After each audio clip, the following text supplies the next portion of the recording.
नमस्कार दोस्तों, स्वागत है आप सभी का एक बार फिर से राजू सर के नाम से इस यूट्यूब चैनल के अंदर एमसीक्यू वीडियो की स्टडी के अंदर आज हम लेके आए हैं सीएचओ एग्जाम का जो पेपर हुआ है उसके एमसीक्यूज और उसके क्वेश्चन जो है उसको विद रैशनल हम सॉल्व करने वाले हैं।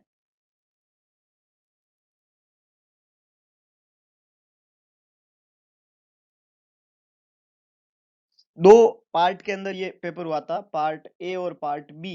अपन जो ये क्वेश्चन सॉल्व कर रहे हैं ये पार्ट बी के कर रहे हैं, जिसका फर्स्ट क्वेश्चन जो है कुछ इस प्रकार था, लेकिन दोनों पार्ट में क्वेश्चन लगभग सेम थे, सीक्वेंस थोड़ी चेंज थी। तो आप क्वेश्चन को समझे, उसके आंसर को समझे और अपना स्कोर जो है वो असेस करें।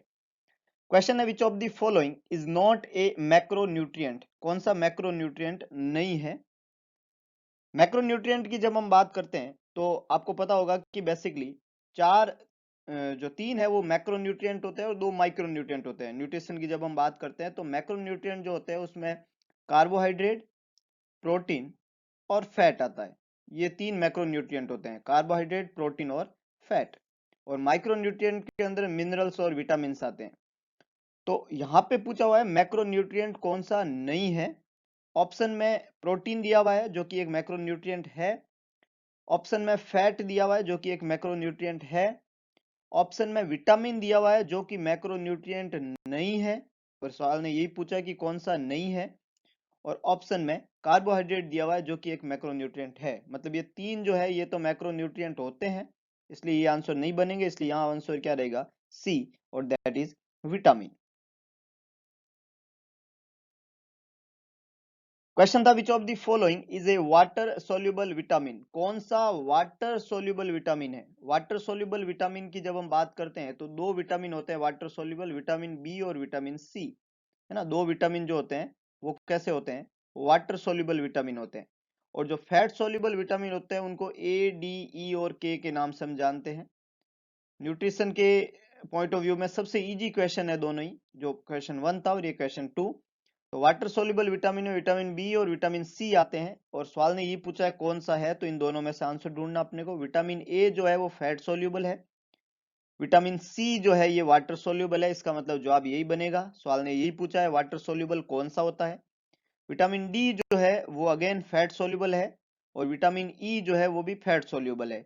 तो जब वाटर सोल्यूबल का पूछा है तो कौन सा जवाब बनना चाहिए? Vitamin C. तो यहाँ पे करेक्ट आंसर क्या जाएगा? बी, और that is vitamin C is the water soluble vitamin. Question था rich source of vitamin E. Vitamin E का सबसे रिच सोर्स कौन सा है? फैट सोल्यूबल विटामिन है vitamin E, A, D, E और के। तो जब विटामिन ई की बात करते हैं तो फैट की बात जरूर आती है। और विटामिन ई जो होता है वो सबसे ज्यादा अमाउंट में फैट वाली या ऑयली चीजों के अंदर ही पाया जाता है। फैट मतलब ऑयली चीजों। तो विटामिन ई जो होता है वो ज्यादातर ऑयली चीजों के अंदर पाया जाता है। फैट सोल्यूबल विटामिन है विटामिन ई। और इसका रिच सोर्स यहाँ पे पूछा हुआ है।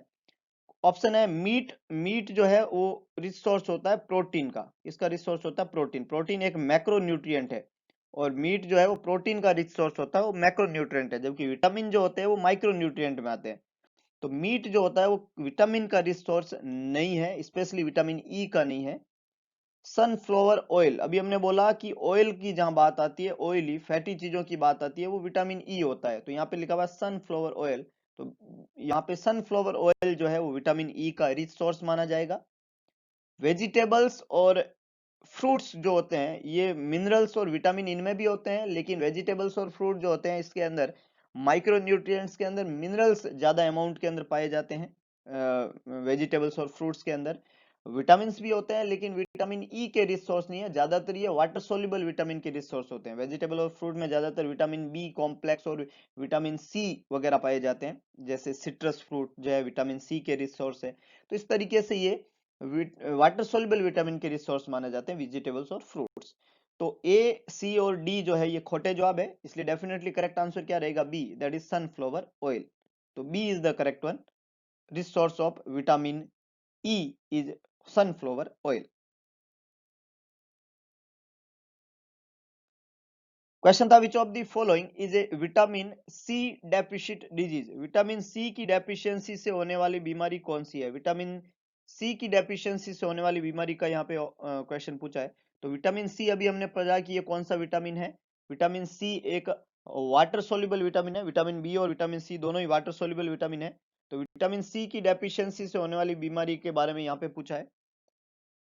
ऑप्शन है नाइट ब्लाइंडनेस। नाइट ब्लाइंडनेस जो है आई की एक बीमारी है और इसके होने का रीजन जो होता है वो विटामिन ए की डेफिशिएंसी होता है। किसकी डेफिशिएंसी होता है? विटामिन ए की।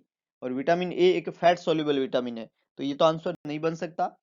अगला है स्कर्वी। बिल्कुल, स्कर्वी जो है वो विटामिन सी की डेफिशिएंसी से ही होता है, जिसमें जो ज्यादातर बच्चों में देखने को मिलता है ब्लीडिंग गम्स इसका साइन होता है। स्कर्वी का साइन क्या रहता है? Bleeding gums. और ब्लीडिंग गम्स जो होता है वो विटामिन सी की डेफिशिएंसी से होता है। विटामिन सी जो होता है एस्कॉर्बिक एसिड कहलाता है। और विटामिन सी का रोल जो है स्कर्वी के अंदर तो होता ही है। आजकल विटामिन सी का सबसे ज्यादा यूज किया जाता है कोरोना वायरस के अगेंस्ट, है ना। विटामिन सी जो है वो इफेक्टिवली जो है अपना रोल प्ले कर रहा है। कोविड 19 कोरोना वायरस जो डिजीज पूरे वर्ल्ड में पेंडेमिक रूप में फैली हुई है, उसमें विटामिन सी का बहुत बड़ा रोल है। लेकिन यहाँ पे क्वेश्चन ने पूछा है, इसमें स्कर्वी यहाँ पे जवाब बनेगा, जो विटामिन सी की डेफिशिएंसी से होता है। ब्लीडिंग गम्स इसका साइन होता है। रिकेट्स जो होता है वो विटामिन डी की डेफिशिएंसी होता है। ये भी एक फैट सोल्यूबल विटामिन है, विटामिन डी। और इसकी डेफिशिएंसी से बच्चों में होने वाली बीमारी होती है रिकेट्स, जिसमें बोन जो होती है वो सॉफ्ट हो जाती है। और बेरी बेरी जो होता है वो विटामिन वाटर सोल्यूबल विटामिन है, लेकिन ये विटामिन होता है B1, that is thiamine.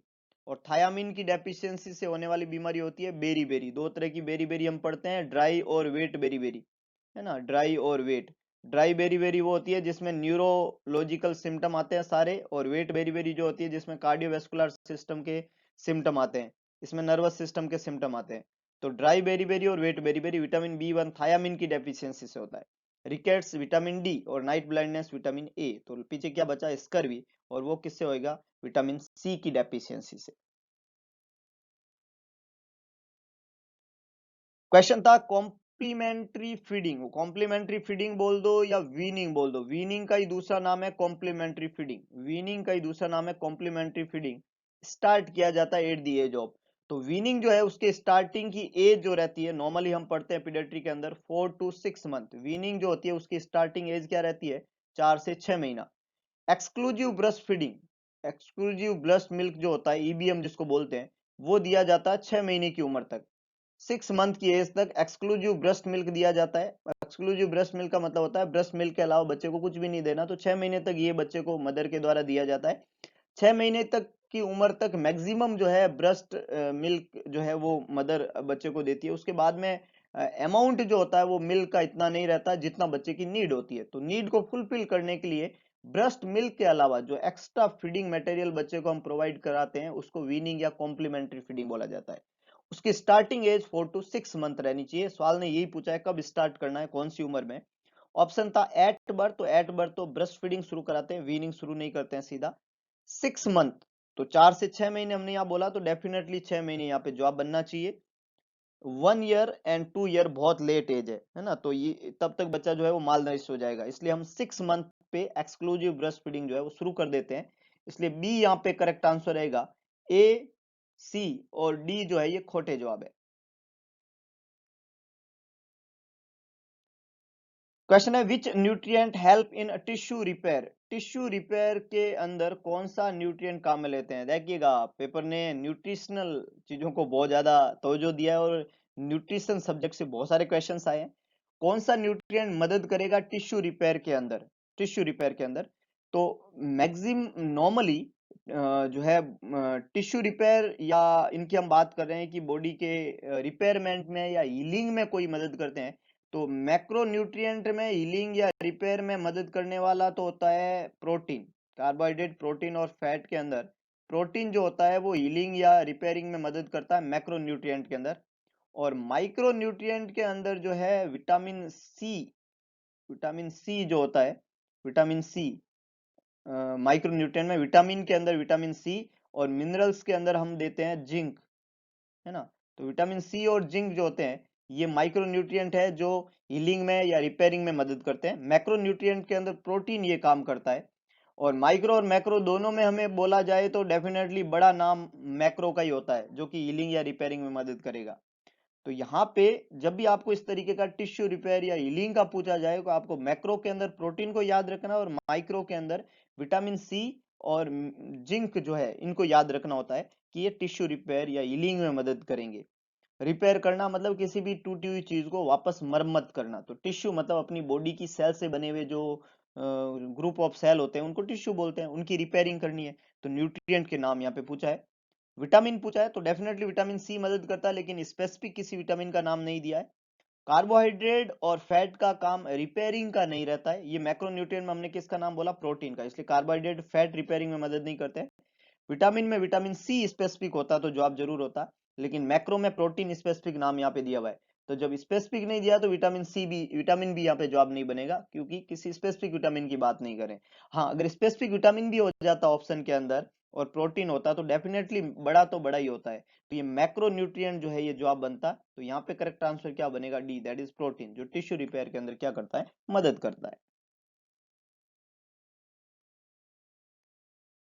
Question था which of the following is not a symptom of dinghy disease? Dinghy disease, dinghy fever, dinghy fever thrombocytopenia जिसमें देखने को मिलता है, एडीज मॉस्किटो के काटने से होता है। एडीज मॉस्किटो, एडीज मॉस्किटो कैसे होता है? फीमेल मॉस्किटो होता है, और उसके बाइट की वजह से होने वाली बीमारी होती है डेंगी फीवर।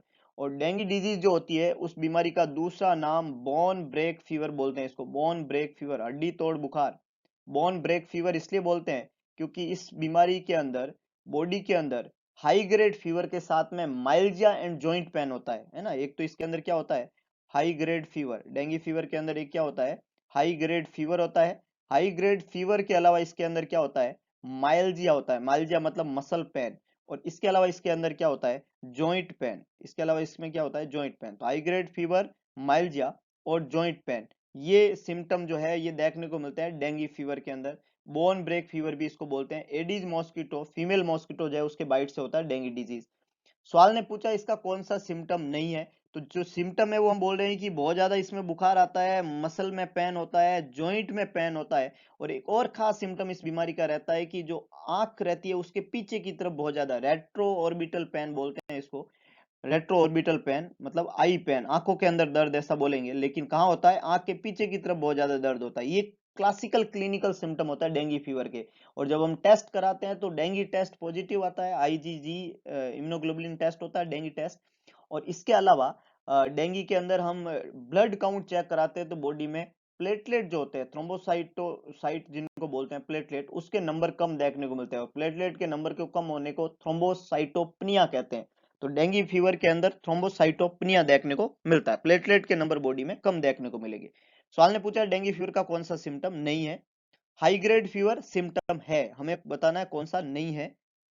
लो फीवर, आई पेन और जॉइंट पेन, चार ऑप्शन दिए हुए हैं, यहाँ पे आप मैच कर लीजिए। हाई फीवर, जॉइंट पेन, आई पेन, इसके अलावा माइल्जिया था जो ऑप्शन में नहीं है। तो आई फीवर, आई पेन, जॉइंट पेन ये तो डेंगू में होते हैं, लेकिन लो फीवर नहीं होएगा। हाई फीवर होता है डेंगू में, लो फीवर नहीं होता है। तो यहाँ पे करेक्ट आंसर क्या जाएगा? बी, क्योंकि नोट का क्वेश्चन था कौन सा सिम्टम नहीं है, तो जवाब क्या बनेगा? Low fever. तो B is the correct one.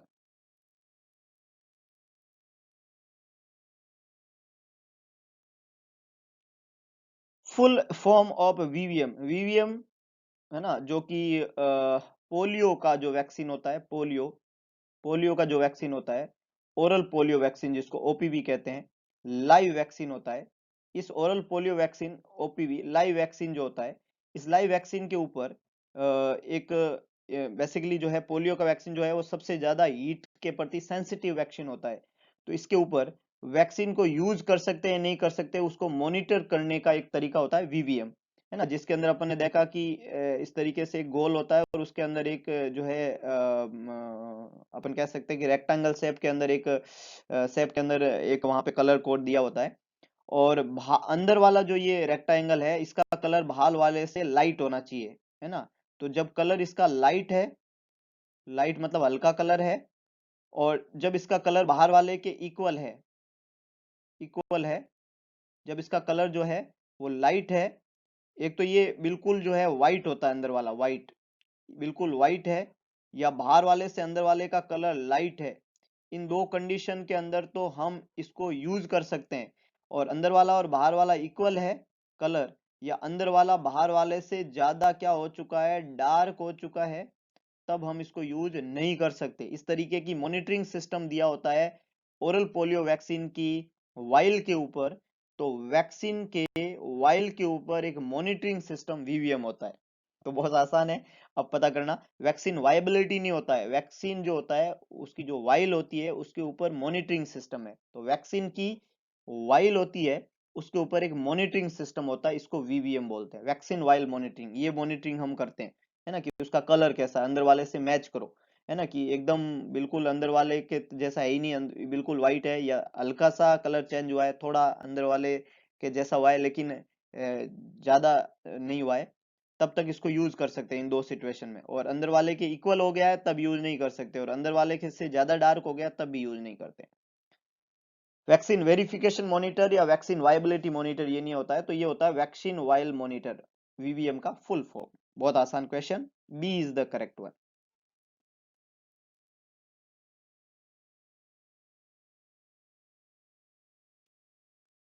Next पूछा है dose of vitamin A. Vitamin A एकमात्र विटामिन है जो वैक्सीनेशन शेड्यूल में इंक्लूड किया गया है, एक फैट सोल्यूबल विटामिन है विटामिन ए, और इसकी शुरुआत जो होती है वो मीजल्स के वैक्सीन के साथ में करते हैं 9 मंथ की एज पे, 9 महीने की उम्र पे खसरे का टीका लगता है जिसको मीजल्स वैक्सीन बोलते हैं। मीजल्स के वैक्सीन के साथ में शुरुआत करते हैं विटामिन ए को देना। विटामिन ए जो होता है वो वैक्सीन हमेशा ओरली दिया जाता है, ओरल फॉर्म में इसकी शुरुआत करते हैं, और इसकी फर्स्ट डोज जो होती है वो 1 लाख इंटरनेशनल यूनिट होती है। विटामिन ए की पहली डोज जो होती है वो 1 लाख इंटरनेशनल यूनिट होती है, जो 9 महीने पे शुरुआत करते ही देते हैं। उसके बाद में 16 से 18 महीने की उम्र पे, 16 से 18 महीने की उम्र पे इसको रिपीट करते हैं, और इसकी रिपीट डोज जो होती है वो 2 लाख इंटरनेशनल यूनिट होती है। और अब हर 6 महीने में इसकी डोज को दिया जाता है, जो 24, 30, 36, उसके बाद में 42, 48, 54 और 60, इस तरीके से टोटल 9 डोजेज जो होती है वो विटामिन ए की दी जाती है। 9 डोजेज जो होती है वो विटामिन ए की दी जाती है। विटामिन ए की 9 डोज जो होती है उसमें पहली डोज 1 लाख की होगी, फिर हर एक डोज जो होती है वो 2 लाख इंटरनेशनल यूनिट की दी जाती है। सवाल ने डोज पूछी है विटामिन ए की 9 महीने की उम्र पे, और जब मीजल्स के साथ में इसको देते हैं पहली डोज, तो मैंने क्या बोला, 9 मंथ पे तो दिया जाएगा 1 लाख इंटरनेशनल यूनिट। ऑप्शन थे इसमें 50,000, 1 लाख, 2 लाख या 3 लाख। तो यहाँ पे जवाब क्या बनेगा, 1 लाख इंटरनेशनल यूनिट, ये दिया जाता है 9 मंथ की एज पे। अगर विटामिन ए की डेफिशिएंसी होती है बच्चे में, और बच्चे की उम्र 6 महीने से कम है, तब उसमें 50,000 दिया जाता है। अगर बच्चे की उम्र 6 महीने से 1 साल है तब उसमें 1 लाख, और अगर उम्र 1 साल से ज्यादा है तब उसमें 2 लाख। ये डेफिशिएंट डिजीज वाली कंडीशन में भी डोज रहती है।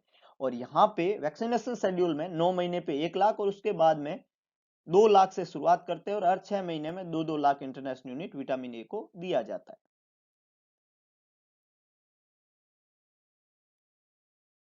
नेक्स्ट है which chemical substance use in the decontamination. Decontamination करने में काम में लिया जाता है कौन सा केमिकल उस सरफेस, इन्फेक्टेड सरफेस को, जो किससे इन्फेक्टेड हो चुकी है, जिससे आजकल हम सबको खतरा है, that is corona virus. COVID 19 बीमारी होती है corona virus, SARS CoV two. SARS CoV two, this is the positive agent of corona virus 2 बोलते हैं, क्योंकि 1 आ चुका था 2012 में, इसको सार्स कोव 2 कहते हैं। उससे इन्फेक्टेड जो सरफेस होती है उसको डिसइंफेक्टेड, डिकंटामिनेटेड करने के लिए कौन सा केमिकल सब्सटेंस काम में लेते हैं। बहुत इजी क्वेश्चन। रिसेंट सिनेरियो के अंदर फॉर्मेल्डिहाइड, मेथोल ग्लूटाल्डिहाइड और सोडियम हाइपोक्लोराइड, तो we all know 1% sodium hypochlorite सबसे इफेक्टिव रिएजेंट और केमिकल एजेंट माना जाता है कोरोना वायरस से इन्फेक्टेड सरफेस को डीकंटामिनेटेड या डिसइंफेक्टेड करने के लिए। सोडियम हाइपोक्लोराइड 1% काम में लिया जाता है, तो यहाँ पे करेक्ट आंसर बनेगा डी। फॉर्मेल्डिहाइड, मेथनॉल और ग्लूटाल्डिहाइड जो होता है वो ऑपरेशन थिएटर और जितने भी इंस्ट्रूमेंट्स होते हैं, एंडोस्कोप वगैरह होते हैं, उनको डिकंटामिनेटेड करने में काम में लिया जाता है। और सोडियम हाइपोक्लोराइड स्पेसिफिकली अब यूज किया जाता है कोरोना वायरस से इन्फेक्टेड सरफेस को डिसइंफेक्टेड या डिकंटामिनेटेड करने के लिए। 1% sodium hypochlorite. Time duration for the treatment of MDR Koch's. MDR Koch's multi drug resistance tuberculosis या कॉक्स, मल्टी ड्रग रेजिस्टेंस जो ट्यूबरकुलोसिस या कॉक्स होता है, एमडीआर कॉक्स जिसको कहते हैं, इसके ट्रीटमेंट ड्यूरेशन, यहाँ पे टाइम ड्यूरेशन पूछा है, रिकमेंडेशन पूछा है कि इसका ट्रीटमेंट ड्यूरेशन कितना होना चाहिए, ट्रीटमेंट का टाइम। तो मल्टी ड्रग रेजिस्टेंस टीबी जो होती है, वो होती क्या बेसिकली, तो टीबी तीन तरीके की बेसिकली हम पढ़ते हैं। एक तो प्राइमरी ट्यूबरकुलोसिस, एक ड्रग रेजिस्टेंस ट्यूबरकुलोसिस होता है, और एक जो होता है वो उसको हम बोलते हैं कि XDR Koch's, extensive drug resistance tuberculosis. Multi drug के अलावा मोनो ड्रग रेजिस्टेंस टीबी भी होती है। तो ये अलग अलग पार्ट है ट्यूबरकुलोसिस के जो हम इस बीमारी के अंदर पढ़ते हैं। एमडीआर टीबी के अंदर या किसी भी ट्यूबरकुलोसिस के ट्रीटमेंट के अंदर दो फेज चलती है, आप सबने पढ़ा होगा। एक होती है इंटेंसिव फेज और दूसरी होती है कंटिन्यूएशन फेज, आईपी और सीपी के नाम से इसको जानते हैं। मल्टी ड्रग टीबी की जब हम बात करते हैं आईपी या सीपी के अंदर, तो 6 ड्रग और 4 ड्रग का रेजिमेंट चलता है ना। 6 ड्रग और 4 ड्रग का रेजिमेंट वहां पे देखने को मिलता है। अंदर जो आईपी हमने बोला, जिसको हम इंटेंसिव फेज यहाँ पे बोलते हैं, जिसको हम इंटेंसिव फेज यहाँ पे बोलते हैं आईपी। तो आईपी जो होता है इंटेंसिव फेज जिसको हमने बोला, इस इंटेंसिव फेज के अंदर 6 ड्रग यूज की जाती है, जो कि 6 से 9 महीने तक काम में ली जाती है। इंटेंसिव फेज के अंदर 6 ड्रग काम में लेते हैं 6 से 9 महीने के लिए। और दूसरा सीपी होता है जो कि कंटिन्यूएशन फेज होती है, और वो 4 ड्रग, है ना। इंटेंसिव फेज में कितनी ड्रग काम में ली, 6 ड्रग, और कंटिन्यूअस फेज में कितनी ड्रग काम में लेते हैं, 4 ड्रग। और ये 4 ड्रग जो होती है वो 18 महीने के लिए हम काम में लेते हैं, 18 मंथ के लिए। तो ये 6 to 9 मंथ के लिए हम काम में लेते हैं इंटेंसिव फेज में। नंबर ऑफ ड्रग कितनी हो गई, 6। और कंटिन्यूअस फेज के अंदर 4 ड्रग काम में लेते हैं, और टाइम ड्यूरेशन कितना होता है, 18 मंथ। और ये जो नंबर ऑफ ड्रग 6 काम में लेते हैं, जो कि 6 to 9 मंथ तक चलाते हैं, 6 ड्रग जो काम में लेते हैं, इन 6 ड्रग के अंदर कैनामाइसिन एक दवाई आती है, कैनामाइसिन। इसके अलावा लियोफ्लॉक्सासिन हम इसके अंदर काम में लेते हैं। इसके अलावा इथियोनामाइड इसके अंदर काम में लेते हैं अपन। इसके अलावा साइक्लोसेरिन इसके अंदर हम काम में लेते हैं। इसके अलावा पायराजीनामाइड हम इसके अंदर काम में लेते हैं, और इथाम्बुटोल हम इसके अंदर काम में लेते हैं। तो 6 ड्रग कौन सी हो गई, कैनामाइसिन, लियोफ्लॉक्सासिन, इथो इथियोनामाइड, साइक्लोसेरिन, पायराजीनामाइड और इथाम्बुटोल। ये 6 ड्रग हम काम में लेते हैं इंटेंसिव फेज के अंदर, 6 से 9 महीने के लिए काम में लेते हैं एमडीआर कॉक्स के अंदर। और फिर कंटिन्यूअस फेज जब हम करते हैं, कंटिन्यूअस फेज, कंटिन्यूएशन फेज जो होती है वो 18 महीने की होती है, और 4 ड्रग का इसमें रेजिमेंट रहता है। 4 ड्रग के अंदर लियोफ्लॉक्सासिन एक दवाई आती है, दूसरी दवाई जो है इथियोनामाइड को कंटिन्यू करते हैं। इसके अलावा साइक्लोसेरिन दवाई और इथाम्बुटोल दवाई। तो ये 4 दवाई जो होती है ये कंटिन्यूएशन फेज में। तो इंटेंसिव फेज 6 to 9 मंथ, और 6 drug kanamycin, levofloxacin, ethionamide, cycloserine, pyrazinamide और इथाम्बुटोल। और फिर continuation phase for 18 month, 4 drug regiment, levofloxacin, ethionamide, cycloserine और इथाम्बुटोल। तो ये दो ड्रग रेजिमेंट एमडीआर कॉक्स के ट्रीटमेंट में काम में लेते हैं, और ये इसका टाइम ड्यूरेशन है। अब time duration incubation intensive phase का 6 to 9 और 18। तो 6 महीने ये देके, अगर हम इंटेंसिव फेज देके 18 महीने कंटिन्यूएशन करें, तो 18 और 6 कितने होते हैं, 24 मंथ। कितने होते हैं, 24 मंथ। और अगर हम 9 महीने और 18 महीने को ऐड करें, तो 18 और 9 कितने हो जाते हैं, 27। तो 24 से 27 महीने का तो मिनिमम 24 महीने और मैक्सिमम 27 महीने, ये टाइम ड्यूरेशन है एमडीआर कॉक्स के ट्रीटमेंट का। ऑप्शन से 6 से 8 महीना जो कि बहुत ही कम टाइम पीरियड है, 12 महीना जो कि कम है, 20 से 24 भी कम टाइम है, 24 से 27 एग्जैक्टली जो है वो टाइम पीरियड होता है एमडीआर कॉक्स के लाइन ऑफ ट्रीटमेंट का। तो ये पूरा तरीका है एमडीआर कॉक्स के ट्रीटमेंट का, इंटेंसिव फेज और कंटिन्यूएशन फेज। और ये ड्रग्स है जो यूज की जाती है एमडीआर कॉक्स के ट्रीटमेंट के अंदर। तो यहाँ पे करेक्ट आंसर क्या बनेगा, D, that is 24 to 27 months.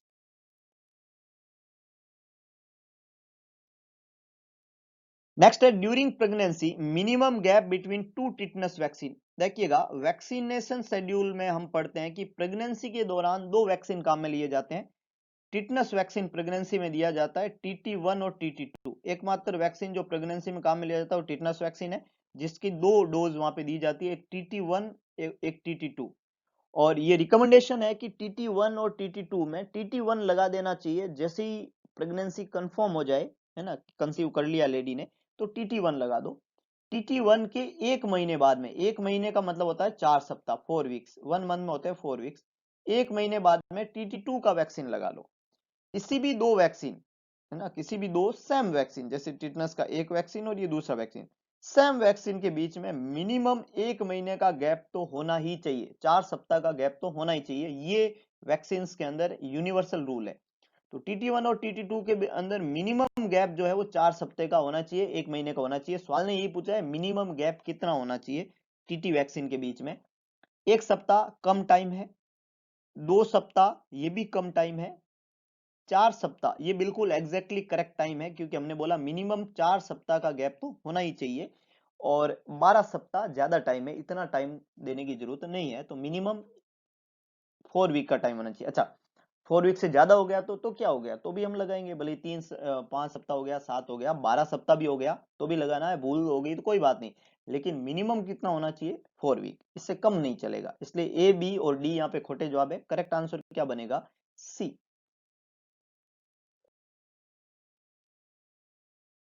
Next है वैक्सीन गिवन एट बर्थ, जन्म के समय कौन सा वैक्सीन दिया जाता है।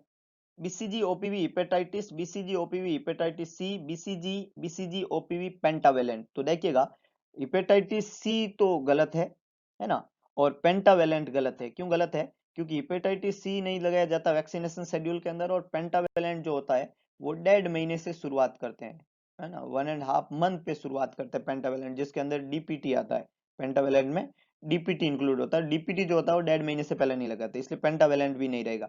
तो पेंटावेलेंट गलत हो गया, हेपेटाइटिस सी गलत हो गया। बीसीजी बिल्कुल जन्म के समय देते हैं, बीसीजी देते हैं, बीसीजी और ओपीवी भी देते हैं, बीसीजी ओपीवी देते हैं, बीसीजी ओपीवी भी देते हैं, और हेपेटाइटिस बी भी देते हैं। इसका मतलब ये एकमात्र ऑप्शन है जिसमें तीनों वैक्सीन की बात की गई है, जो कि ऑप्शन ए है। ऑप्शन सी भी करेक्ट है, बीसीजी है, लेकिन इसमें ओपीवी और हेपेटाइटिस बी नहीं है जो एम है, तो जो ज्यादा दिए हुए वो ज्यादा अच्छा जवाब है, इसलिए यहाँ पे करेक्ट आंसर क्या बनेगा, A, that is BCG, oral polio vaccine, OPV और हेपेटाइटिस बी वैक्सीन। तो A is the correct one, B, C और डी जो है वो खोटे जवाब है। Cause of COVID 19 disease, COVID 19 का पॉजिटिव एजेंट सार्स कोव 2 है, और सार्स कोव टू जो है कोरोना वायरस है। क्या है ये, वायरस है, ये बैक्टीरिया नहीं है, फंगस नहीं है, प्रोटोजोआ नहीं है, क्या है ये, वायरस है। हमने बोला SARS CoV 2 corona, COVID 19 corona virus, ये कोरोना वायरस डिजीज है, बैक्टीरिया नहीं है, ये वायरस है, ये बिल्कुल फंगस या प्रोटोजोआ नहीं है, तो ये क्या है, वायरस। तो यहाँ पे करेक्ट आंसर क्या बनेगा, बी। सवाल ने ये पूछा है कोविड 19 का positive organ is a virus, that is SARS CoV 2, COVID 19। COVID का फुल फॉर्म भी क्या रहता है, कोरोना, सीओ का मतलब होता है कोरोना, वी का मतलब वायरस, है ना, वी आई का मतलब वायरस, सीओ का मतलब तो क्या होता है, कोरोना, सीओ का तो मतलब क्या होता है, कोरोना, वी आई का मतलब क्या होता है, वायरस, और डी का मतलब क्या होता है, डिजीज, कोरोना वायरस डिजीज, और 19 का मतलब होता है 2019 में आई, इसलिए 19 वर्ड। तो कोरोना वायरस डिजीज 2019, कोविड 19, ये इसका फुल फॉर्म है, तो इसके फुल फॉर्म में भी वायरस है, इसलिए जवाब वायरस रहेगा, B is the correct one, viral disease. Next है number of bones in human body, मानव शरीर में हड्डियों की संख्या, है ना, ये एकमात्र सवाल जिसको जन्म से हमने रटा है। 206 हड्डियां होती है मानव शरीर के अंदर, ह्यूमन बॉडी के अंदर, 202, 204, 206 और 208, तो डेफिनेटली इट्स 206, 206 हड्डियां होती है ह्यूमन बॉडी के अंदर, C is the correct one. Name of tuberculin test use for investigation of TB, TB के इन्वेस्टिगेशन के अंदर जो ट्यूबरकुलिन टेस्ट काम में लिया जाता है, उस टेस्ट का नाम यहाँ पे पूछा है, Schick test, Mantoux test, VDRL test और ELISA test. Definitely it's Mantoux test. कौन सा टेस्ट काम में लेते हैं, टीबी का डायग्नोस्टिक टेस्ट जो होता है वो कौन सा होता है, मोन्टॉक्स टेस्ट, है ना। सिक टेस्ट काम में लिया जाता है डिप्थीरिया के अंदर, है ना, डिप्थीरिया, डिप्थीरिया का डायग्नोस्टिक टेस्ट होता है सिक टेस्ट, पढ़े हैं हमने ये सारे टेस्ट। टीबी का ट्यूबरकुलिन टेस्ट जो होता है वो मोन्टॉक्स टेस्ट होता है, इंट्राडर्मली दिया जाता है, पीपीडी, है ना, प्योर प्रोटीन डेरिवेटिव दिया जाता है इंट्राडर्मली, और इंड्यूरेशन चेक किया जाता है 48 टू 72 आवर्स के अंदर, और रीडिंग चेक किया जाता है कि कितना टेस्ट, कितना डायमीटर बना है, इंड्यूरेशन कितना बना है, और ये 10 mm से ज्यादा 10 mm से ज्यादा किसी भी नॉर्मल ह्यूमन बीइंग में पॉजिटिव ट्यूबरकुलिन टेस्ट माना जाता है। मोनटॉक्स टेस्ट इसको बोलते हैं, टीबी का डायग्नोस्टिक टेस्ट है। सिक टेस्ट डिप्थीरिया में, वीडीआरएल और एलाइजा टेस्ट ज्यादातर एसटीडीज बीमारी और बाकी डिजीज में काम है। वीडीआरएल एसटीडीज के अंदर और एलाइजा जो है वो प्राइमरी टेस्ट होता है, सेंसिटिव टेस्ट होता है फॉर एचआईवी और मेनी मोर डिजीज। तो यहाँ पे करेक्ट आंसर बनेगा B, that is Mantoux test, tuberculin test. Question था largest gland of human body, human body के अंदर लार्जेस्ट ग्लैंड कौन सा होता है? ऑप्शन थे पेनक्रियाज, लीवर, स्प्लीन और gall bladder. Definitely the largest gland of human body, gland बोला है, एंडोक्राइन या एक्सोक्राइन वर्ड यहाँ पे काम में नहीं लिया हुआ है। और इंटरनल ऑर्गन की बात करें, अंदर के ऑर्गन की, तो लार्जेस्ट ऑर्गन बोलो या ग्लैंड बोलो, एक ही वर्ड सामने आता है, दैट इज लीवर, है ना। ग्लैंड वो होती है जिसके द्वारा कुछ सिक्रेशंस वहां पे होते हैं, पेनक्रियाज भी सिक्रेट करता है ना। स्प्लीन, गोल ब्लाडर, इनके पास में जूसेज होता है, हालांकि गोल ब्लाडर स्टोरेज का काम करता है ज्यादातर। तो लार्जेस्ट ग्लैंड जो ह्यूमन बॉडी की माना जाता है वो किसको मानते हैं? लीवर को is the largest gland of human body. तो the correct answer is B, that is liver.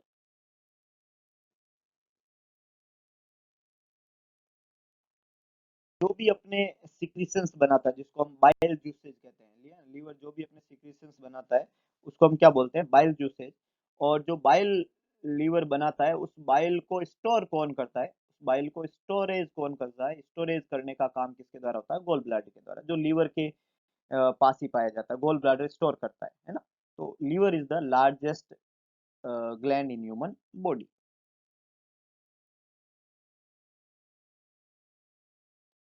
Next है which hormone is secreted by testis. Testis जो होता है वो जो है गोनेट्स है, और ये ह्यूमन गोनेट्स जो है मेल में पाए जाते हैं, गोनेट्स, टेस्टिस, है ना, जिसके अंदर लेडिंग सेल पाई जाती है। गोनेट्स होते हैं, नंबर में दो होते हैं, टेस्टिस नंबर में कितने होते हैं? टू होते हैं, दो होते हैं टेस्टिस, गोनेट्स है, और ये नंबर में दो होते हैं गोनेट्स। और ये टेस्टिस जो होते हैं जो नंबर में दो है, इनके अंदर पाई जाती है लेडिंग सेल, है ना, लेडिंग सेल। और लेडिंग सेल जो होती है ये सेल जो होती है वो सिक्रेट करती है हार्मोन। क्या सिक्रेट करती है? हार्मोन। और मेल के अंदर जो हार्मोन सबसे ज्यादा अमाउंट में रिलीज होता है उसको नाम देते हैं टेस्टोस्टेरोन। टेस्टोस्टेरोन। कौन सा हार्मोन? Testosterone hormone. हार्मोन का नाम है टेस्टोस्टेरोन। यह हार्मोन सिक्रेट की जाता है लाइडिंग सेल के द्वारा, जो कि पाई जाती है टेस्टिस के अंदर, और टेस्टिस एक गोनेट्स है। सवाल ने ये पूछा है कौन सा हार्मोन सीक्रेट करते हैं? डेफिनेटली टेस्टोस्टेरोन, जो सेकेंडरी सेक्सुअल कैरेक्टरिस्टिक के लिए जिम्मेदार होता है मेल के अंदर। ऑप्शन है testosterone, that is correct one. यही हार्मोन टेस्टिस ग्लैंड के द्वारा सीक्रेट होते हैं, और ये गोनेट्स है जो कि नंबर में दो होते हैं, और इसकी सेल जो होती है वो हार्मोन सीक्रेट करती है testosterone. TSH thyroid stimulating hormone होता है। कोर्टिसोल जो होता है वो एड्रिनल ग्लैंड के द्वारा सीक्रेट होने वाला शुगर हार्मोन है। और इंसुलिन जो है वो पेनक्रियाज ग्लैंड सिक्रेट करता है। तो ये काम जो है टीएसएच जो है थायराइड स्टिमुलेटिंग हार्मोन जो है वो पिट्यूटरी ग्लैंड के द्वारा सिक्रेट होता है ना, पिट्यूटरी ग्लैंड। और कोर्टिसोल जो हार्मोन जो है वो सिक्रेट करवाया जाता है किया जाता है एड्रिनल ग्लैंड के कोर्टेक्स पार्ट के द्वारा, एड्रिनल ग्लैंड। और इंसुलिन जो होता है वो सिक्रेट होता है पेनक्रियाज ग्लैंड के द्वारा। जबकि टेस्टिस एक ग्लैंड है जिसके द्वारा सिक्रेट होने वाला हार्मोन टेस्टोस्टेरोन है, जो कि सेकेंडरी सेक्सुअल कैरेक्टरिस्टिक के लिए जिम्मेदार है। तो ए यहाँ पे बिल्कुल करेक्ट आंसर बनेगा, बी सी और डी जो है वो खोटे जवाब है। क्वेश्चन पूछा है स्टोरेज फॉर्म क्या रहती है कार्बोहाइड्रेट की लीवर के अंदर? लीवर के अंदर कार्बोहाइड्रेट की स्टोरेज फॉर्म कौन सी होती है? ऑप्शन है ग्लूकोज, सुक्रोज, गैलेक्टोज और ग्लाइकोजन। तो देखिएगा जो स्टोरेज फॉर्म रहती है हमेशा, कार्बोहाइड्रेट की जो स्टोरेज फॉर्म रहेगी हमेशा, वो लीवर के अंदर हमेशा जो है पॉलीसेकेराइड फॉर्म में रहेगा, है ना। एक होता है मोनोसेकेराइड, एक होता है डाइसेकेराइड, और एक होता है पॉलीसेकेराइड। तो ग्लूकोज जो होता है उसकी स्टोरेज फॉर्म हमेशा पॉलीसेकेराइड फॉर्म होती है, और पॉलीसेकेराइड फॉर्म जिस फॉर्म में लीवर में स्टोरेज रहता है वो फॉर्म है ग्लाइकोजन, है ना। ग्लूकोज, हमने एक फेमस लाइन पढ़ी है बचपन में कि the storage form of glucose is known as glycogen. The storage form of glucose is known as glycogen, simple. so the correct answer is D, that is glycogen, storage form of glucose. Carbohydrate का सबसे short form, सबसे monosaccharide form जो होती है वो कौन सी होती है? ग्लूकोज। और ग्लूकोज का स्टोरेज फॉर्म, कार्बोहाइड्रेट का स्टोरेज फॉर्म क्या रहेगा? ग्लाइकोजन। नेक्स्ट है first infected case in any population is known as. First infected case पूछा है किसी भी पॉपुलेशन में, किस नाम से जाना जाता है? First infected case, index case, primary case, secondary case, carrier. तो फर्स्ट इन्फेक्टेड केस जो है उसको किस नाम से जानते हैं, ये सवाल ने पूछा है। तो कैरियर तो वो होता है जो कैरी करता है, इसलिए ये जवाब नहीं बनेगा। सेकेंडरी केस वो होता है जो सेकंड केस होता है, तो सेकेंडरी तो नहीं हो सकता क्योंकि सवाल ने तो फर्स्ट पूछा है, तो फर्स्ट कभी भी सेकेंडरी तो हो ही नहीं सकता, तो सी और डी गलत है। अब दो वर्ड है यहाँ पे, इंडेक्स और प्राइमरी। हालांकि फर्स्ट और प्राइमरी मिलते जुलते वर्ड है, तो आप सीधा जवाब दे सकते हैं कि फर्स्ट इन्फेक्टेड केस मतलब प्राइमरी केस। हालांकि जवाब भी यही है, बी बिल्कुल करेक्ट आंसर है। फर्स्ट इन्फेक्टेड केस किसी भी पॉपुलेशन में प्राइमरी केस कहलाता है, या इसी को जीरो केस के नाम से भी जानते हैं। प्राइमरी केस को ही जीरो केस के नाम से भी जानते हैं। ये फर्स्ट इन्फेक्टेड केस होता है किसी भी पॉपुलेशन के अंदर। इसके बाद में कोई दूसरा इन्फेक्टेड हुआ, तीसरा हुआ, चौथा हुआ, ऐसे। तो ये first infected case primary case या जीरो केस कहलाता है। जब उस पॉपुलेशन के अंदर हमने टेस्ट किया और टेस्ट से हमें पता चला कि ये आदमी इन्फेक्टेड है, तो अब वो केस, चाहे वो कोई भी केस था, वो फर्स्ट था या सेकंड था, पता नहीं कौन सा था, लेकिन हमने उस पॉपुलेशन में से किसी एक आदमी, कोई आ गया हमारे पास में, और हमने हमने मतलब हम इन्वेस्टिगेटर अगर है और हमने इन्वेस्टिगेट कर दिया कि ये आदमी इन्फेक्टेड है, तो वो केस अब क्या बन गया? Index case. तो इंडेक्स केस वो होता है जो इन्वेस्टिगेट केस होता है। अब एक को टेस्ट किया और उसमें बीमारी मिली, तो हम दूसरे को भी करेंगे, तीसरे को भी, चौथे सबको करेंगे, तो बाकी में भी बीमारी मिलेगी। लेकिन जिसको हमने टेस्ट किया वो हमारे, वो केस कौन सा बन गया? Index case. जबकि जो सबसे पहले इन्फेक्टेड हुआ था वो कौन सा केस था? Primary case. तो सवाल ने ये पूछा कि फर्स्ट इन्फेक्टेड केस किसी भी पॉपुलेशन में किस नाम से जाना जाएगा, तब तो जवाब प्राइमरी केस ही बनेगा। लेकिन ये कह दिया जाए कि हमने टेस्ट किया और हमने इन्वेस्टिगेट किया कि ये पहला केस है इन्फेक्टेड केस, तो वो केस क्या बन जाएगा? Index case. तो यहाँ पे करेक्ट आंसर क्या बनेगा? बी। जीरो केस को प्राइमरी केस या फर्स्ट इन्फेक्टेड केस कहते हैं। Index case first investigated case होता है, जिसको हमने इन्वेस्टिगेट कर चुके हैं, हमने पता लगा लिया, वो इंडेक्स केस कहलाएगा। नेक्स्ट है world health day is celebrated. World health day है ना, WHO, that is world health organization, इसका इस्टेब्लिशमेंट का दिन था 7 अप्रैल। कौन सा दिन था? 7 अप्रैल, 7 अप्रैल।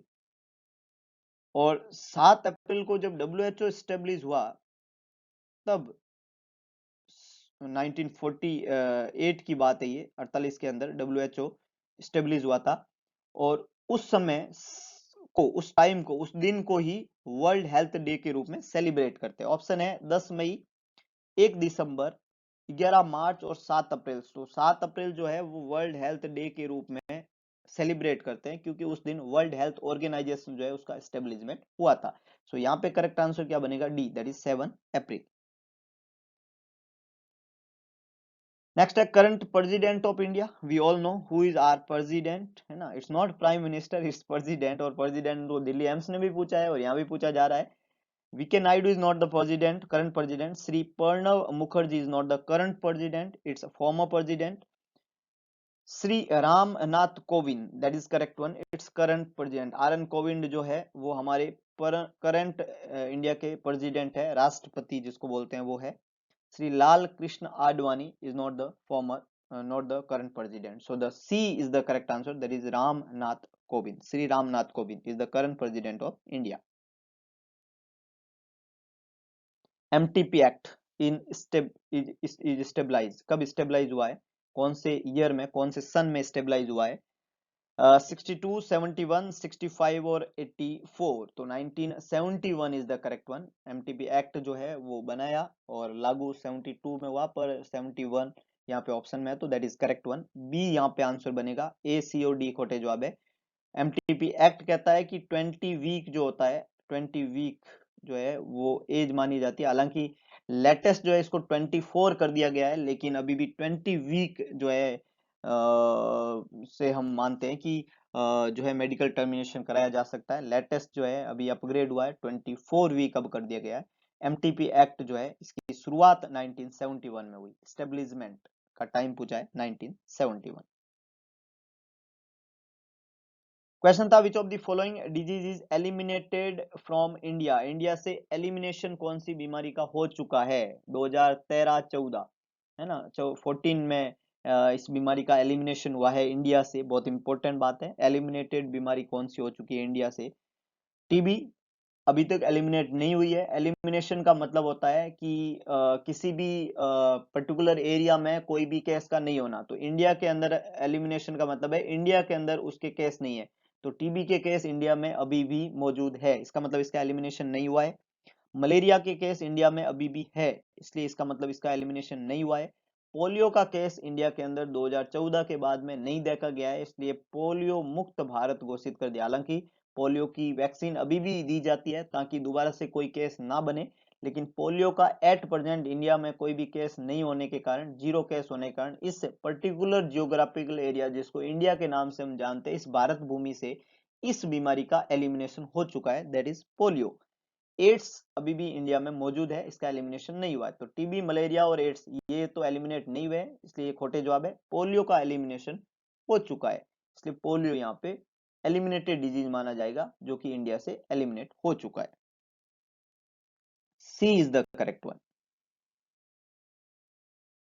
Green revolution announced by, green revolution का अनाउंसमेंट किसने किया? Who is the responsible for green revolution? Option है वर्गीस कुरैन।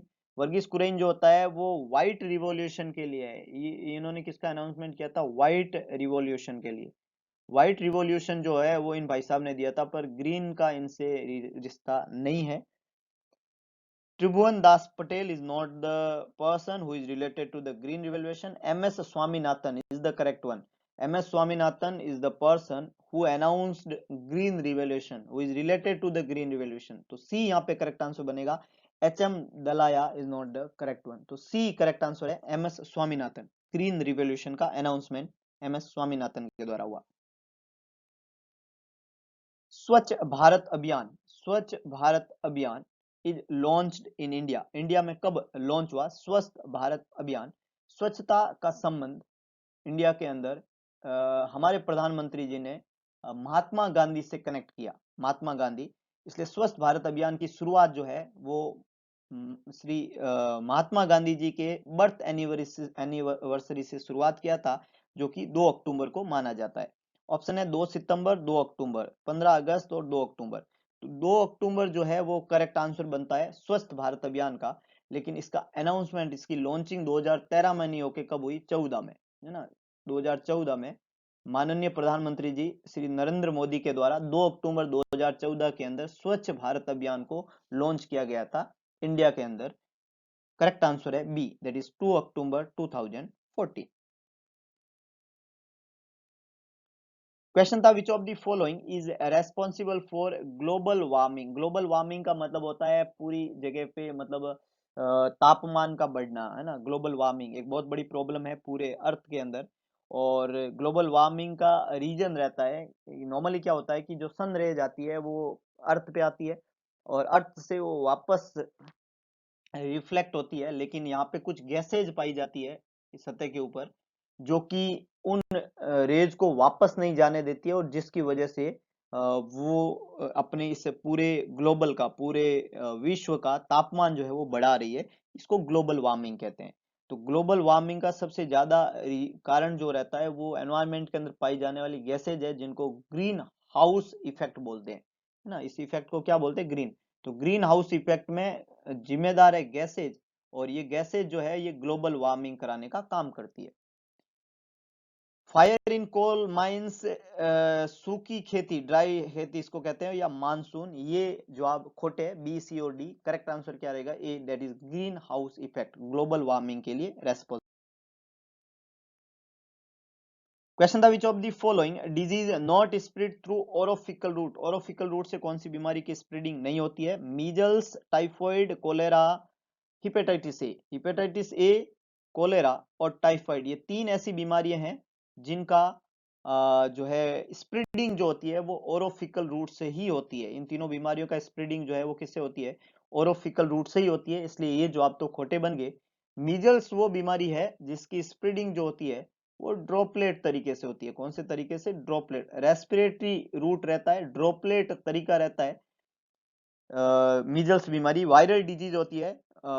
रूबेला है ना, rubeola is the causative organism for measles. Rubeola measles का पॉजिटिव ऑर्गेनिज्म है। कॉप्लिक स्पॉट इसके अंदर बनते हैं, ड्रॉपलेट इन्फेक्शन के द्वारा फैलती है। रेस्पिरेटरी तरीका रहता है, और मीजल्स बीमारी जो है उसके कारण निमोनिया और इस तरीके के कॉम्प्लिकेशन बच्चे में देखने को मिलते हैं।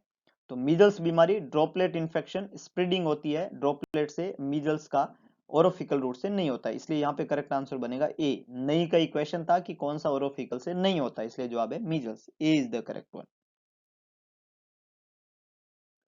क्वेश्चन था main cause of death. Main cause of death in diarrhoea, अगर किसी बच्चे को डायरिया हो रहा है ना, वाटरी डायरिया हो रहा है, फ्रीक्वेंट स्टूल पास कर रहा है बच्चा, तो उसमें मृत्यु का कारण क्या होता है? तो अगर किसी बच्चे को डायरिया हो रहा है तो उस बच्चे को डिहाइड्रेशन हो जाता है। क्या हो जाता है? डिहाइड्रेशन। डिहाइड्रेशन का मतलब होता है बॉडी में पानी का कमी हो जाना, है ना। तो उस बच्चे को हो जाता है डिहाइड्रेशन, और डिहाइड्रेशन की वजह से बच्चे की हो सकती है डेथ। ये ट्रिपल डी एक फॉर्मूला है, डायरिया से डिहाइड्रेशन और डिहाइड्रेशन से डेथ।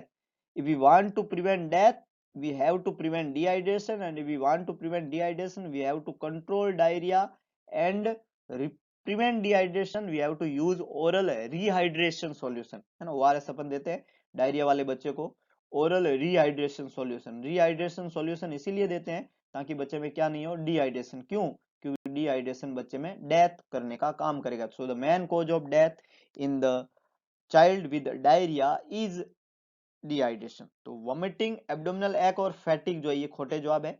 करेक्ट आंसर क्या बनेगा? C, that is dehydration is the main cause of death a child suffer from diarrhoea. तो सी यहाँ पे करेक्ट आंसर बनेगा। क्वेश्चन था main cause of death in under 5 children. 5 साल के अंडर बच्चों में डेथ का मेन कोज क्या रहता है? देखिएगा, डेथ का मेन कोज जो है अंडर 5 चिल्ड्रन के अंदर यहाँ पे पूछे हैं। तो नॉर्मली डेथ के मेन कोज जो बच्चों में रहते हैं उसमें अगर न्यूबॉर्न बेबी है तो उसमें हम प्री मैच्योरिटी सबसे बड़ा कारण मानते हैं। प्री मैच्योर बच्चा जो होता है, प्री मैच्योरिटी उसकी डेथ का सबसे बड़ा कारण माना जाता है, प्री मैच्योरिटी। इसके अलावा बच्चों में डेथ के कारण में रेस्पिरेटरी इन्फेक्शंस आते हैं, है ना। इनिशियली लाइफ में इन्फेंट एज के अंदर रेस्पिरेटरी इन्फेक्शन बच्चों में डेथ के कारण बनते हैं। और डायरिया जो है बच्चे में, डायरिया ये डेथ का कारण बनता है तब जब बच्चे को डिहाइड्रेशन हो जाए। तो एक्चुअली में डिहाइड्रेशन डेथ का कॉज रहते हैं। तो प्री मैच्योरिटी, रेस्पिरेटरी इन्फेक्शन और डायरिया ये 3 प्रमुख रूप से कारण होते हैं न्यूबॉर्न, इन्फेंट और अंडर 5 बच्चों में डेथ के कारण। यहाँ पे अंडर 5 बच्चे ही पूछा है, अंडर 5 में सारी उम्र आती है। डेथ का मेन कॉज पूछा है। ऑप्शन दिए हुए डायरिया, निमोनिया, मीजल्स और स्मॉल पॉक्स। तो इन 3 में स्मॉल पॉक्स और मीजल्स तो नहीं है, इसलिए ये जवाब तो नहीं बनेंगे। डायरिया है और रेस्पिरेटरी इन्फेक्शन है, निमोनिया यहाँ पे दिया हुआ है। तो डायरिया और निमोनिया दो बीमारी जब यहाँ पे दी हुई है और डेथ का कोज जब हमें पूछा जाता है तो याद रखिएगा कि डायरिया की वजह से क्या होता है? डिहाइड्रेशन। और जब डिहाइड्रेशन होता है तो ही बच्चे में डेथ हो सकती है। समझ गए बात को? डायरिया की वजह से होता है डिहाइड्रेशन, और डिहाइड्रेशन डेथ का कारण है। तो डायरिया लिखा हुआ है लेकिन यहाँ डिहाइड्रेशन नहीं है, और हर डायरिया डिहाइड्रेशन हो ये जरूरी नहीं है। निमोनिया यहाँ पे लिखा हुआ है तो कोई और शर्त ही नहीं है। निमोनिया खुद वो बीमारी है जिसमें बॉडी में गैस एक्सचेंज डिस्टर्ब होता है, बॉडी में साइनोसिस होती है और बच्चे में डेथ होने की पूरी संभावना है। रेस्पिरेटरी इन्फेक्शन में सबसे खतरनाक बीमारी होती है निमोनिया। तो निमोनिया जो है वो डेथ का कारण होता है। और हमेशा याद रखिएगा, सांस है तो आस है, और ये वो बीमारी है जो सांस को रोकती है। तो दोनों में कंपैरिजन आप जब भी करेंगे तो डेफिनेटली निमोनिया ज्यादा नंबर लेके जाएगा, और जो ज्यादा नंबर लेके जाता है उसके करेक्ट आंसर बनने की संभावना ज्यादा होती है। तो करेक्ट आंसर क्या बनेगा? B, that is pneumonia. Diarrhoea यहाँ पे आंसर नहीं बनेगा, pneumonia B is the correct one. Respiratory infection है निमोनिया, और डेथ का कारण माना जाता है अंडर 5 चिल्ड्रन के अंदर मेन कोज डेथ का मानेंगे हमने निमोनिया। क्वेश्चन है capillary refill time in children. Children में कैपिलरी रिफिल टाइम कितना होता है? ऑप्शन है less than 1 second, less than 3 second, 5 second, 7 second. तो देखिएगा कैपिलरी रिफिल टाइम चिल्ड्रन के अंदर पूछा है, तो जवाब यहाँ पे कैपिलरी रिफिल टाइम किसके अंदर जवाब देना? चिल्ड्रन में। तो जवाब क्या बनेगा? Less than 3 second. Less than 3 second the capillary refill time 2 to 3 second होता है। तो 3 सेकेंड से अगर कम है कैपिलरी रिफिल टाइम तो ये चिल्ड्रन के अंदर जो है ये ड्यूरेशन मानी जाती है। तो बी यहाँ पे करेक्ट आंसर है। 5 और 7 ज्यादा है और 1 सेकंड से कम बहुत मिनिमम है, लेस है, इसलिए करेक्ट आंसर है B, that is less than 3 second. Question था developmental milestone of a 6 month old child. 6 महीने के बच्चे के अंदर डेवलपमेंटल माइलस्टोन पढ़ा है। पीडियाट्रिक में हम पढ़ते हैं gross motor, fine motor, lingual और सोशल, 4 तरीके के माइलस्टोन होते हैं। 6 महीने के बच्चे का माइलस्टोन पूछा है। ऑप्शन दिया होता child can speak a simple sentence. Simple sentence एक लिंगुअल माइलस्टोन है और सिंपल सेंटेंस को बोलने में बच्चे को 2 ईयर लगते हैं, 2 साल। तो 6 महीने का बच्चा कभी भी सिंपल सेंटेंस नहीं बोल सकता, इसलिए ये जवाब नहीं बनेगा। ऑप्शन दिया हुआ है self feeding with spoon. With spoon feeding जो होती है वो बच्चा शुरुआत करता 18 महीने की उम्र पे। कौन सी महीने पे? At the age of 18 month the child can feed himself with spoon. 15 month पे कप और 18 महीने पे स्पून से फीड करना बच्चा शुरू करता है।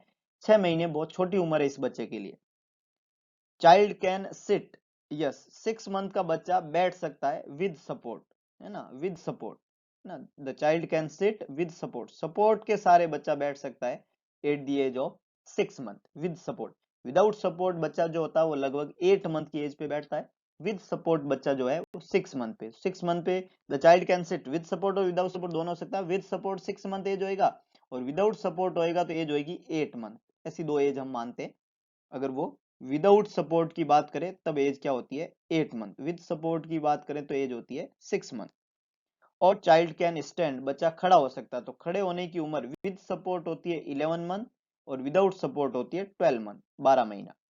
अब देखिएगा 4 माइलस्टोन जो दिए हुए हैं उसमें 11 से 12 महीना, 18 महीना और 2 साल ये ज्यादा है। 6 महीने से बहुत ज्यादा नंबर है, जबकि 6 महीने और 8 महीने नियर बाय 6 मंथ है। और जब हमें 4 में से एक ही चूज करना है तो करेक्ट आंसर क्या बनेगा? सी। हालांकि कंफ्यूजन ये हो सकता है कि सर यहाँ कहाँ लिखा हुआ है कि विद सपोर्ट विदाउट सपोर्ट, तो नहीं लिखा हुआ है, लेकिन हम मान सकते हैं कि विद सपोर्ट ही बोला होगा या विदाउट सपोर्ट बोल, कुछ भी बोले, लेकिन ये वो रीडिंग है जो नियर बाय है 6 महीने के बच्चे के अंदर। और ऐसा बिल्कुल भी फिक्स नहीं है कि 8 महीने में बच्चा विद सपोर्ट बैठ, विदाउट सपोर्ट बैठ सकता है तो 8 पे ही बैठेगा, 7 पे या 6 पे नहीं बैठेगा। कई बच्चे होते हैं जो अपने डेवलपमेंटल माइलस्टोन को बहुत जल्दी अचीव कर लेते हैं। किसी की नौकरी 20 साल की उम्र में भी लगती है और किसी की 30 या 40 पे भी नहीं लगती है। तो ये कोई फिक्स नहीं है, जल्दी लगना कोई बीमारी नहीं है, लेकिन हाँ टाइम पे लगना अच्छा है, उसके बाद में ओवर एज हो जाने पे नौकरी मिलती नहीं है। जो जितने भी माइलस्टोन है वो डिलेड होते हैं तब वो प्रॉब्लम है, लेकिन वो जल्दी मिल जाते हैं कोई प्रॉब्लम नहीं है। इसलिए करेक्ट आंसर यहाँ पे क्या बनेगा? C, that is child can sit. Question था नॉर्मल बर्थ वेट जो है इंडिया के अंदर कितना होता है बच्चों का? नॉर्मल बर्थ वेट 1.5 से 2.5, 2 से 3, 2.5 से 3.5, 3 से 4। तो नॉर्मली हम पढ़ते हैं वेट के एंथ्रोपोमेट्री, तब हम पढ़ते हैं कि वेट, नॉर्मल बर्थ वेट जो है वो 2.5 टू 3.5 केजी होता है। एवरेज बर्थ वेट जो होता है वो 2.8 केजी होता है। तो ये रीडिंग नॉर्मल बर्थ वेट की होती है। और इसको अगर आप देखें तो एकमात्र ऑप्शन है 2.5 टू 3.5 और एवरेज इसी के बीच में आएगा 2.8 केजी। 3 टू 4 ये ज्यादा है और 2 टू 3 और 1.5 टू 2.5 ये कम है। इसको एलबीडब्ल्यू बेबी की कैटेगरी में रखेंगे। अगर ये वेट है तो 2 किलो है या 1.5 किलो है तो ये एलबीडब्ल्यू बेबी है। 2.5 से 3.5 नॉर्मल बर्थ वेट है, 2.8 एवरेज है। So the correct answer is C, 2.5 to 3.5 kg. Question था time duration of kangaroo mother care, KMC, kangaroo mother care का टाइम ड्यूरेशन पूछा। मिनिमम 15, मिनिमम 1 घंटा, मिनिमम 3 घंटे, मिनिमम 6 घंटे। कंगारू मदर केयर जो दिया जाता है इसका मिनिमम और मैक्सिमम टाइम ड्यूरेशन की बात करें तो मिनिमम टाइम ड्यूरेशन लगभग 6 to 8 आवर्स तो देना ही देना होता है 24 घंटे में से। और मैक्सिमम टाइम ड्यूरेशन की जब हम बात करते हैं तो इट्स फॉर 24 आवर्स, है ना, 24 घंटे तक दे सकते हैं अगर मदर फ्री है तो। कंगारू मदर केयर के अंदर मदर जो है उसमें स्किन टू स्किन कांटेक्ट होता है बच्चे का और मदर के बीच में। और एक्सक्लूसिव ब्रेस्ट फीडिंग इसका क्राइटेरिया है। टेम्परेचर इससे रेगुलेट होता है और बॉन्डिंग बनती है। तो मिनिमम टाइम ड्यूरेशन 6 से 8 घंटे होता है। तो यहाँ पे ऑप्शन डी में दिखा हुआ है minimum 6 hours, that is correct one. कम से कम टाइम ड्यूरेशन जो है वो 6 घंटे का होना चाहिए, 6 से 8 घंटे का। कंगारू मदर केयर का मैक्सिमम टाइम ड्यूरेशन 24 आवर्स हो सकता है। So the correct answer is D, that is minimum 6 hours. Question था temperature of labour room in degree centigrade के अंदर आपको बताना है लेबर रूम का टेम्परेचर क्या होता है। लेबर रूम का टेम्परेचर, लेबर रूम एक इंपॉर्टेंट प्लेस है जहां पे न्यू बॉर्न का बर्थ होता है और उस बच्चे के हाइपोथर्मिया में जाने की बहुत ज्यादा संभावना होती है। तो हाइपोथर्मिया के प्रिवेंशन के लिए हमें लेबर रूम के टेम्परेचर को रेगुलेट करना होता है। तो लेबर रूम का टेम्परेचर नॉर्मली कितना होता है ये सवाल ने पूछा है। तो लेबर रूम का टेम्परेचर इन डिग्री सेंटीग्रेड जो है ये क्वेश्चन ने पूछा है 20 से 24, 26 से 28, 28 से 30 और 34 से 37। So the correct answer the temperature of labour room in degree centigrade is always 23 to 28 degree centigrade. कितना होता है 23 टू 28 डिग्री सेंटीग्रेड। इस बीच में लेबर रूम के टेम्परेचर को मेंटेन करना है अगर बच्चों को आप हाइपोथर्मिया में जाने से प्रिवेंट करना चाहते हैं तो। और इस रीडिंग में हम देखें तो 20 टू 24 ये कम है, इससे बच्चा हाइपोथर्मिया में चला जाएगा। 28, 30 और 34, 37 ये ज्यादा है, इससे बच्चे में जो है हाइपरथर्मिया तो नहीं होता लेकिन नॉर्मली बच्चा ज्यादा हीट से एग्जॉस्ट होएगा। हीट से एग्जॉस्ट होएगा तो स्वेटिंग होती है और स्वेटिंग होने से डिहाइड्रेशन होता है। तो इससे बच्चा किस में जा सकता है डिहाइड्रेशन में, इससे बच्चा किस में जा सकता है हाइपोथर्मिया में। So the correct reading is 26 to 28 degree centigrade जो कि इसी रीडिंग के बीच में आती है। So the correct answer is B, that is 26 to 28 degree centigrade labour room का टेम्परेचर रखना होता है to prevent hypothermia in the newborn baby.